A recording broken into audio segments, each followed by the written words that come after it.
Hello friends, welcome back to my another vlog. और अभी क्या है कि दिवाली है, तो दिवाली की सफाई तो ज़ोरों शोरों से शुरू हो चुकी है। और सबसे पहले मैंने कपड़े वाला काम जो करना स्टार्ट किया, मत पूछिए। मैंने सोचा बहुत जल्दी हो जाएगा कपड़े वाला सारा काम, पर कपड़े का तो अभी तक कंप्लीट नहीं हुआ है। बहुत ही ज़्यादा कपड़े कपड़े कंप्लीट क्या हुए हैं, अभी वूलन क्लोथ्स भी निकाले हैं। और जो भी जितने भी बेडशीट वगैरह हैं घर की, जितने भी कवर है, सोफ़े कवर, वो सब क्लीन करने थे, तो उनको करने में काफ़ी ज़्यादा। और अभी हल्की धूप भी है ना, तो सूखने में टाइम लगता है थोड़ा-सा। गर्मी तो है दोपहर की, बट धूप अभी हल्की-हल्की हो रही है। फ़िलहाल तो रात का यहाँ पे खाना मैं अभी तहरी बना रही हूँ, क्योंकि कुछ ज़्यादा होता है ना, जब काम-वाम आप कर लो बहुत ज़्यादा, तो कुछ ज़्यादा उस तरह से बनाने का मन नहीं करता। तो ये सिंपल और सबसे हेल्दी और इजी रेसिपी है, जो फटाफट से बनती भी है और टेस्टी की टेस्टी भी है। तो यहाँ पे मैं तेल गरम की हूँ प्रेशर कुकर में, फिर उसमें तो जो भी सब्ज़ी होती है मेरे पास, मैं वो तहरी के लिए डाल देती हूँ। फ़िलहाल तो मैंने यहाँ शिमला मिर्च और थोड़े से करी पत्ता और टमाटर वगैरह डाल दिया था। और उसके बाद फिर अच्छे से इसको फ्राई कर लेते हैं। मटर भी रखी है, मटर भी फिर मैं बाद में डाल दूँगी। तो अच्छे से जब फ्राई हो जाता है, फ्राई के बाद आप मैंने अभी क्या किया, रात में थोड़ा-सा चावल और थोड़ी-सी दाल भिगो के रख दी थी पहले से ही। और क्योंकि मूड था ही कि आज तहरी बनाएँगे, तो जो है तहरी खाना है, क्योंकि काम मॉर्निंग से आप करते रहो कंटिन्यू, फिर बीच में उस ब्रेक में आपको खाना बनाना पड़ता है, तो वो भी एक अलग फिर उसमें मोड में चला जाता है माइंड, कि अब किचन में जाना है, कुछ बनाना है खाने के लिए। तो फ़िलहाल वही इसीलिए मैं यहाँ पे तहरी बना रही हूँ। और ये ना सबको मेरे घर में टेस्टी लगती है। तो बस तहरी बनाने के बाद फिर से काम में, मतलब बीच-बीच में काम भी कर रही हूँ और तहरी आके छौंक भी रही हूँ। मतलब छौंकना क्या, इसको फ्राई करना। फिर उधर थोड़ा-सा देख रही हूँ, अच्छा ये कब काम है, वो काम है, तो थोड़ा-सा कर ले रही हूँ। उसके बाद फिर मैं यहाँ पे मैंने ढक के जैसे रख दिया है, तो अब फिर से मैं कपड़े वगैरह जो है, जितने भी गंदे कपड़े थे सारे, जितने भी सब इकट्ठा करके मैंने वॉशिंग मशीन में एक-एक स्लॉट में उसको निकालती गई, धुलती गई। कभी-कभी तो एक ही दिन में 3-4 बार वॉशिंग मशीन चल जाती है। ऐसा होता ही है, जब सफाई के नाम पे बहुत ज़्यादा वो हो जाता है। तो ख़ैर यहाँ पे मैं फिर आ गई हूँ, और अब जब फ्राई थोड़ा-सा लगा है कि भुन गया है, तो मैंने यहाँ पे हल्दी, नमक और धनिया जो है मिक्स कर दिए है। बहुत से लोग गरम मसाला भी डालते हैं, मैं भी डालती हूँ, बट इसको बेटे को थोड़ा-सा तीखापन मुझसे लगने लगता है, तो इसलिए मैं बिल्कुल यूज़ नहीं करती। तो उसके लिए मैं हम लोग हरी मिर्च अलग से, हरी च धनिया की जो चटनी होती है ना, वो बना लेते हैं, तो बहुत उसके साथ टेस्टी लगती है। तो फ़िलहाल यहाँ पे इसको अच्छे से भून-भान के इसमें फिर भीगे हुए जो दाल-चावल है, वो मैंने मिक्स कर दी है। और मिक्स करने के बाद थोड़ी देर इसको और चलाऊँगी, और फिर इसको प्रेशर कुकर ढक्कन लगा के प्रेशर देने के लिए बंद कर दूँगी।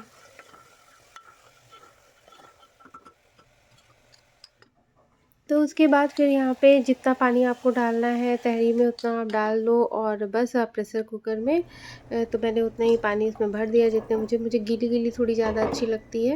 बहुत टाइट सी नहीं अच्छी लगती है, तो गीली बनाने के लिए थोड़ा ज़्यादा पानी यूज़ करती हूँ। और फिर उसके बाद मैंने लगा दिया ढक्कन। अब ये बनने के लिए बिल्कुल तैयार है।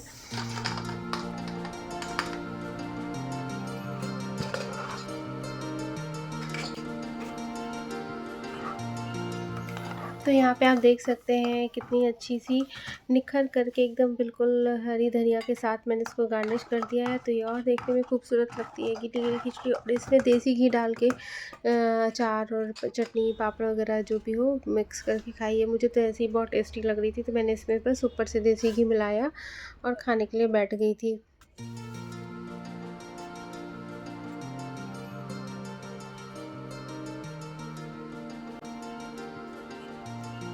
तो ये मेरा दूसरे दिन का व्लॉग। और यहाँ पे मैं जो है मॉर्निंग से ही मैंने काम करना स्टार्ट कर दिया। ऑलरेडी फैला हुआ था ही सब एक दिन पहले का रात से। तो यहाँ मैंने सब्जियाँ जो ख़रीद के लाई थी उनको लगाना था, और जो पुरानी सब्जियाँ थी मैं उनको हटा के जो है नीचे, क्योंकि हो जाती हैं वो रखने में, तो मैं उनको हटा के ऊपर रख रही थी। और जो जितनी भी न्यू सब्जियाँ थी मैंने उनको ऊपर रख दिया था। तो गोभी के फूल को मैं इकट्ठा ना करके मैंने सोचा पहले इसको ऐसे ही रख लूँ, फिर स्पेस थोड़ा कम लग रहा था तो उसकी वजह से मैंने जो है इसको फूलों को ना उनके सबके हड़लक हटा के एक पॉलिथीन में जो है इसको फिल करके रख दिया था। तो वो भी इजी रहता है, आपको जब सब्ज़ी बनानी हो इसलिए आप निकाल लो और फिर इसके बाद से आप यूज़ कर सकते हो। नहीं तो ऐसे फिर फूलों को अगर आप डायरेक्ट फूल को रख दोगे तो जो है आपको फिर कट करने की ज़रूरत पड़ती है, तो इससे टाइम की बचत होती है। यहाँ पर मेरा बेटा भी आ गया था हेल्प कराने के लिए और उसी ने ये सब पेपर न्यूज़पेपर रख के ना उसने सब अलग-अलग जो सब्जियाँ भी ताज़ा खरीद के लाए थे, कुछ ब्लिंकिट से मंगाई थी और कुछ बाहर से आई थी, तो वो जो है यहाँ पे सारा उसने अरेंज करके अच्छे से रख दिया था। और यहाँ पे हो चुकी है अच्छे से फिल, मैंने सारी सब्जियाँ कर दी हैं। तो बस अब सब सुबह का थोड़ा बहुत जो काम निपटा दिया है, ऐसे तो बहुत है, अभी बहुत ज़्यादा काम है। फ़िलहाल तो यहाँ पे मैं अब अंडे रख दिए थे एक साइड में, बॉयल हो जाएंगे, तो हो चुके थे बॉयल। तो यहाँ पे मैं लोगों के लिए अंडा बॉयल करके कट करके दे दूँगी और दूध वगैरह इसके साथ दे दूँगी और बस इन लोगों का नाश्ता हो जाएगा। मैं अभी नहीं करूँगी फ़िलहाल, तो मुझे अभी बहुत काम है, तो मैं जो है सबसे पहले इन लोगों को देने के बाद थोड़ी देर में करूँगी। अभी मन भी नहीं है मुझे यहाँ पे करने का।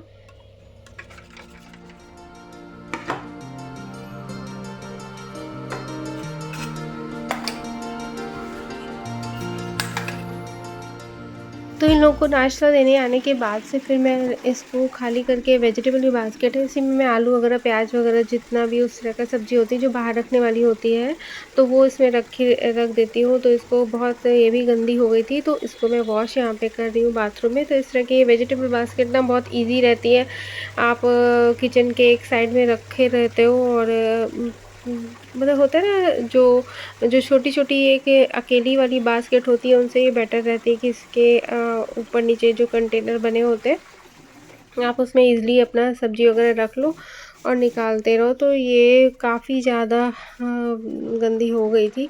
चूँकि अभी दिवाली का टाइम है, तो एक होता है कि दिवाली भी है, तो साफ़-सफ़ाई तो बनती है अच्छे से। तो यही बस सब आज इसी तरह के सारे जो जितने भी काम हैं, यही सब मुझे आज करने हैं। और फिर किचन का काम तो इतना ज़्यादा हो गया था कि मत पूछिए। एक काम मैंने छेड़ा था बस करने के लिए, पर इतना उसमें ना दूसरा काम निकल आता है और होता ही है। तो फिर इसके बाद बास्केट वगैरह मैंने यहाँ धुल दी, आ गई थी किचन में। तो यहाँ पे मैं सब चेक कर रही थी पुराने सामान को, और जितनी भी सामान वैसे तो हमेशा ही चेक करती रहती हूँ, पर फ़िलहाल तो अंदर के तरफ जो अलमीरा नीचे का रैक है ना, वो भी मुझे साफ़ करना था। तो उनको भी झाड़ पोंछ करके सारा सामान जो है फिट करके रख रही थी। तो मैंने सोचा क्यों ना, चाहे मैं जितना यहाँ अरेंज करके रखूँ सामान, हमेशा ना उलट-पुलट हो ही जाता है। और मैं इस तरह रखती हूँ कि ढूँढने में ईज़ी हो, जब मुझे कुछ बनाना हो। तो मैं एक बास्केट में जैसे नाश्ते वाला सारा आइटम रख लेती हूँ, एक बास्केट में ये जो डिब्बा कंटेनर टाइप का दिख रहा है आप लोग को, तो इसमें मसाले वगैरह जैसे रख लेती हूँ, जो मैं पैकेट लाई होती हूँ। तो यहाँ पे एक धनिया का पैकेट मुझे मिला था, तो धनिया तो वैसे सही थी, लेकिन फिर भी मैंने उसको ना धूप दिखा दी थी। और जीरा भी मुझे दिखा, तो उसको भी जाके मैंने धूप में रख दिया था थाली के ऊपर। फ़िलहाल तो मैंने अब यहाँ के इधर साइड का खोल के अब चेक कर रही हूँ, क्योंकि इस बास्केट में मैं ना वो वाले सारे जो पैकेट ओपन कर लेती हूँ, तो वो मैं इसमें रख लेती हूँ। और इसमें ना पूरा तेज़पत्ता और लौंग का एक टुकड़ा डाल के रखती हूँ, क्योंकि कीड़ा ना लगे। क्योंकि खुले हुए पैकेट में क्या होता है कि कीड़े लगने का डर रहता है, आप चाहे सूजी रखो चाहे कुछ भी रखो। तो इस तरह से मैं जो है इसमें सब में तेज़पत्ता और लौंग का टुकड़ा डाल के रखती हूँ। इसी तरह इन सब दाल वगैरह में भी रख देती हूँ कि कीड़ा ना लगे। तो यहाँ भी मैंने स्टील की अलमीरा थी साइड में, मैंने इसको भी पोंछ पाछ दिया था अच्छे से। टाइम बहुत लग गया था काम करते करते। ये तो आप लोग को दिख रहा होगा कि हल्का फुल्का, बट हल्का फुल्का ऐसा कुछ नहीं था, टाइम बहुत ज़्यादा लग गया था। तो यहाँ पे वही थोड़ा बहुत क्या, कूड़ा तो बहुत खैर निकला था। तो जो निकलता जा रहा था मैं वो साफ़ करती जा रही थी। और ये देखिए जो आप किनारे देख रहे हो ना, जिसमें मैं भर रही हूँ, ये पूरा अंदर एक डस्टबिन ऑलरेडी भरा हुआ है और ये पूरा कूड़े से ये भी भरा हुआ है। तो समझ सकते हो कि कितना ज़्यादा सब सामान निकला था। तो बाहर बालकनी में मैंने इसको जो धनिया को और इसको जीरा को दिखा दिया था धूप, और अब धूप भी जा चुकी थी बिल्कुल। तो मैंने फिर इसको अंदर रखना ठीक समझा। क्योंकि फिर जैसे जैसे अगर मैं भूल जाती ना तो फिर भूल जाती, फिर शाम हो जाती, वो बाहर ही रखे रह जाते और ओस भी अब धीरे धीरे गिरने लगी है। तो बास्केट को भी मैं फिर इसको ना अंदर रख दी थी, उस पर मैंने सारे फल वगैरह जो है बिल्कुल अच्छे से सजा दिए थे। देखने में बहुत सुंदर लग रहा था। फल वगैरह बढ़िया से जो बास्केट वगैरह खाली करके उसको एक तरफ रख दिया था मैंने सब।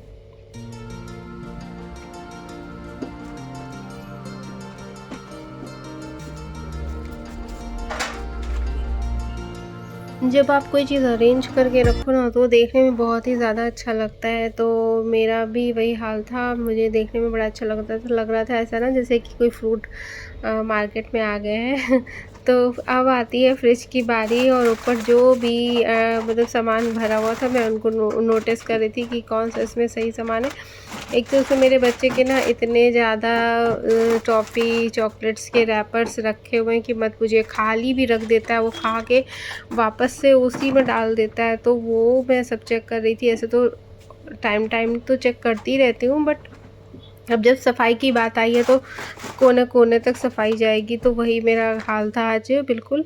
और यहाँ पे आप देख लीजिए, यहाँ पे ना एक मतलब ख़राब सा इन्वर्टर रखा हुआ था, उसको मैंने हटा दिया यहाँ पे, क्योंकि स्पेस भी बेवजह ले रहा था और गंदगी भी वहाँ साइड में बहुत ज़्यादा हो गई थी। तो मैंने उसको बढ़िया से जो है वो इन्वर्टर हस्बैंड से हटवा दिया था कि इसको कहीं और रख दीजिए।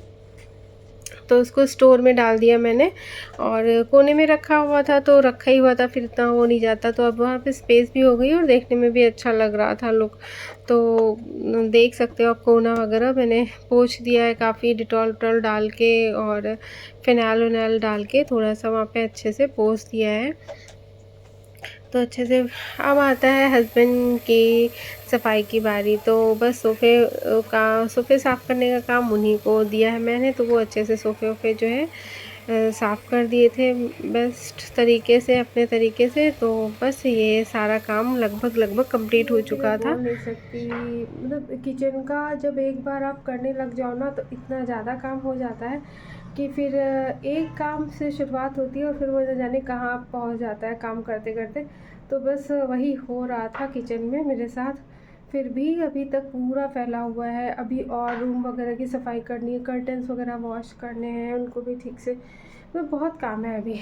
तो आप देख सकते हैं, दिखाती हूँ आपको। तो ये सब देख सकते हैं, कपड़े वगैरह मैंने यहाँ पे ये वॉश वाले हैं, इसमें थोड़े आयरन करने हैं, थोड़े से सेट करने हैं। अब थोड़े क्या होता है कि जो जाड़े वाले कपड़े थोड़े सब निकालने हैं, वूलन वाले कपड़े निकालने भी हैं थोड़े से, क्योंकि अब बेटा है तो उसको थोड़ा बहुत ठंड तो फील आने लगी है। सुबह शाम की जो ठंड होती है ना, वो बच्चों को बचाना उससे बहुत ज़रूरी होता है।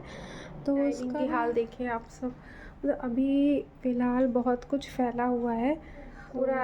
मतलब मेरा था मोटिव कि किचन का काम पहले हो जाए, सब जितने भी मसाले वगैरह थे ना थोड़ा सा उनको चेक कर रही थी, धूप वगैरह दिखा रही थी, क्योंकि सारा काम हो गया है। अब मैं थोड़ा सा रेस्ट करूँगी, उसके बाद एडिटिंग करूँगी, फिर आपसे मिलती हूँ। तो हो गई थी अब शाम और चाय वगैरह हो चुकी थी, फिर भी जो है थकान नहीं उतरी थी। और अब खाने का टाइम हो गया था, मतलब डिनर टाइम। तो प्रिपरेशन तो करनी थी डिनर की। तो यहाँ पे मैंने सोचा आज चलो बैगन की सब्ज़ी बनाती हूँ। तो यहाँ पे मैं प्याज वगैरह जो है ग्रेट कर रही थी। अब यहाँ पे बैगन को, ये लंबे वाले बैगन हैं, मैं इनकी सब्ज़ी बनाने जा रही हूँ। और यहाँ पे मैं चेक कर रही हूँ कीड़े वगैरह, कोई कीड़ा है, क्योंकि बैगन में अगर कीड़ा निकल जाता है तो बस मतलब एक जितनी आप सब्ज़ी लाओ सोच के कि इतने मेंबर हैं, और आप सब्ज़ी, कुछ सब्ज़ी ऐसी ही होती हैं जो बहुत धोखेबाज होती हैं। सब्जियां ही ख़राब अगर निकल गई तो फिर बनाएं क्या और उसमें खाएं क्या, क्योंकि सारे तो कीड़े में निकल जाते हैं आधे तो पार्ट्स। तो ये चीज़ें होती है बैगन के साथ। तो कभी कभी लगता है कि बैगन एक्स्ट्रा ले लो, क्योंकि अगर आधा बैगन तो अगर ऐसे ही चला गया तो फिर सब्जी क्या है कि बन पाएगी। तो खैर फ़िलहाल तो यहाँ जितने जो भी ख़राब थे वो हटा दिया था मैंने। और यहाँ पे मैंने कढ़ाई में चढ़ाया मतलब सरसों का तेल, और फिर इसमें मैंने डायरेक्ट इसको फ्राई करने के लिए रख दिया। थोड़ा सा हींग मैंने ऑलरेडी तड़का मार दिया था। तो अच्छे से ये फ्राई होने के लिए बढ़िया से जब फ्राई हो जाएंगे। और यहाँ पे मेरा देखो स्किन ना, जो सरसों का तेल था ना, पता नहीं क्यों इसका झस लग रही थी। तो बहुत फेस पे, एक्चुअली मेरी स्किन बहुत सेंसिटिव है, तो बहुत ही ज़्यादा उसका वो झस लग के ना अजीब सा फील आ रहा था। फ़िलहाल तो यहाँ पे मैं यहाँ पे फ्राई कर चुकी हूँ बढ़िया से, एक एक करके मैंने फ्राई कर ली है। और उसके बाद फिर उसी तेल में जो टमाटर होता है ना, वो हाफ़ करके उसको बस ऐसे ही फ्राई करना है। तो मैंने यहाँ पे 2 टमाटर लिए थे और दोनों को सीधे हाफ़ फ्राई, मतलब हाफ़ कट करके उसको मैंने बस हल्का हल्का फ्राई किया और साथ में हरी मिर्च भी फ्राई की और उसको निकाल लिया। थोड़ा सा फ्राई करने के बाद यहाँ पे मैंने एक ही आलू के 4 टुकड़े करके कट करके जो है मतलब कि इसको भी फ्राई कर लिया। और बाद में मैंने यहाँ साबुत धनिया, जीरा जो है और थोड़ा सा जो सरसों होता है ना, राई, वो डाल के फ्राई कर लिया है। और उसके बाद मैंने जो है इसमें करी पत्ता भी यूज़ किया था। और जब बहुत अच्छे से ये जब भुन जाएंगे, इनकी स्मेल ना बहुत ही अच्छी आती है। और उसके बाद आप ढेर सारा कटा हुआ प्याज डाल दो और फिर उसको फिर वही काम करना है, अच्छे से फ्राई करना है। फ्राई करने के बाद में आपको इसमें जो है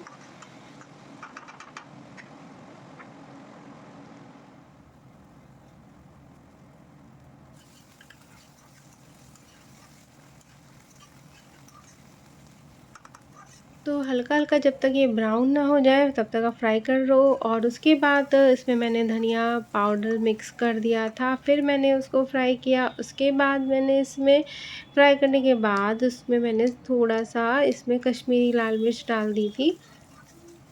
चाहे तो आप वो जो तीखी वाली लाल मिर्च होती है वो भी डाल सकते हो, वो आपके डिपेंड करता है। और मैंने इसमें ये डालने के बाद में इसको थोड़ी देर ऐसे ही फ्राई रहने दिया। और इधर मेरा बेटे को लग रही थी भूख, तो मैंने रोटी उसके लिए फटाफट से 2 सेक ली। रोटी ऑलरेडी बनाई नहीं थी, 2 सेक के न्यूट्रेला उसको दे दिया था। फिर यहाँ पे मैंने ना बस इस पेस्ट को ऐसे ही मैंने ऑफ़ कर दिया था, गैस फ्लेम ऑफ़ कर दी थी पहले से ही मैंने फ्राई करके। और उसके बाद जब थोड़ा सा ही नॉर्मल टेम्परेचर में हो गया मसाला, तब मैंने इसमें यहाँ पे दही मिलाया था। अगर आप दही पहले ही मिला दोगे ऑन फ्लेम में तो फट जाएगा दही और सब्ज़ी बिल्कुल ख़राब हो जाएगी। इसलिए मसाले को भूनने के बाद मैंने इसको फ्राई करने के बाद थोड़ा ठंडा हो जाने के लिए ऑफ़ कर दिया था फ्लेम। और फिर अच्छे से मिक्स करके दही बनाया। और आप देखिए मैंने अभी यहाँ पे फ्लेम ऑन कर लिया है। यहाँ पे दही अच्छे से मिक्स होने के बाद मैंने मतलब कि ऑन किया था। और फिर उसके बाद मैंने जितनी भी फ्राई की हुई जो सब्जियां थी वो मैंने वापस से उसी दही वाले जो ग्रेवी में मैंने मिक्स कर दिया था और उसके बाद मैंने ढक दिया था। तो यहाँ पे ये एक बात ध्यान देने वाली है, दही जब भी आप कोई दही वाली सब्ज़ी बनाते हो तो थोड़ा-सा मसाले को नॉर्मल टेम्परेचर में आने दो, तब उसमें आप दही मिला सकते हो। और अदरवाइज़ वो आपको फटने जैसी फ़ील आएगी। जब भी आप कुछ बना के, मतलब चाहे आप ट्राई कर सकते हो, वो तो सबको पता ही है। तो फ़िलहाल यहाँ मैंने ढक के रख दिया था और अब आती है वो, जब तक थोड़ा-सा और पक रही है, क्योंकि फ्राइड सब्जियाँ थी तो उनको ज़्यादा पकना नहीं है। यहाँ पे मैं बस अब रोटी वग़ैरह बना रही हूँ और बेटे के लिए 2 रोटी ऑलरेडी पहले से ही बना दी थी। तो वो उसकी तब तक भूख शांत हो गई थोड़ी-सी। और अब यहाँ पे सारी रोटियाँ सेक लूँगी, इसके बाद में फिर आगे का प्रोसेस सब्ज़ी में करूँगी। तो यहाँ रोटी सेकने के बाद अब सब्ज़ी बिल्कुल हो गई तैयार। उसके बाद मैंने यहाँ पे गरम मसाला डाला है और अब इस गरम मसाले के साथ इसमें नमक डाला है। आपने ध्यान दिया होगा पहले मैंने नमक नहीं डाला था, क्योंकि नमक भी डालने से, दही है ना, तो नमक डालने से वो थोड़ा-सा फट जाएगा, तो नमक आपको बाद में ही डालना है, यूज़ करना है। तो धनिया के साथ आप यहाँ पे गार्निश करिए। तो यहाँ पे सिंपल सी जो है डिनर थाली तैयार हो चुकी है। तो ये कैसी लगी ये थाली और कैसा लगा मेरा ब्लॉग, प्लीज़ कमेंट करके मुझे बताइए। तब तक के लिए टेक केयर, बाय।